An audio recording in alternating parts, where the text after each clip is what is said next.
নমস্কার বন্ধুরা, আজ একটা নতুন ভিডিও নিয়ে চলে এসেছিলাম। তো আগের দিনে ছিল আমার দিদির বেবি শাওয়ার, মানে বাঙালি অনুপাতে স্বাদ। তো বম্মাই সকালবেলা উঠে প্রথমে দিদির জন্য পায়েস, পিঠে এসব করে দিল। তারপরে আশীর্বাদ করে দিদিকে খেতে দেওয়া হলো। তারপরেই আমরা খেয়ে নিয়েছিলাম। আমাদের বাড়ির জন্য রান্না হয়েছিল সকালবেলা ডাল, আলু সিদ্ধ। সকালবেলা হালকাই রান্না করেছিল। তারপরে আমরা সেজেগুজে রেডি হয়ে নিলাম। তো আমাকে কেমন লাগছে প্লিজ তোমরা বলো।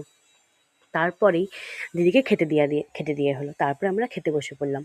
তারপরে আমাদের মেনুতে ছিল, চলো কী কী দেখে নিই। ছিল ডাল, লম্বা লম্বা বেগুন ভাজা, পাবদা মাছ সর্ষে দিয়ে, কাতলা মাছের কালিয়া, আর ছিল আমের চাটনি, পাঁপড়, 2 রকমের মিষ্টি আর পায়েস। তারপরে আমাদের সকালবেলা যে গিফটগুলো পাওয়া হয়েছিল সেগুলো রাত্রেবেলা খুলে দেখা হচ্ছিল। অনেক কিছু গিফট পেয়েছিল। তো টাটা।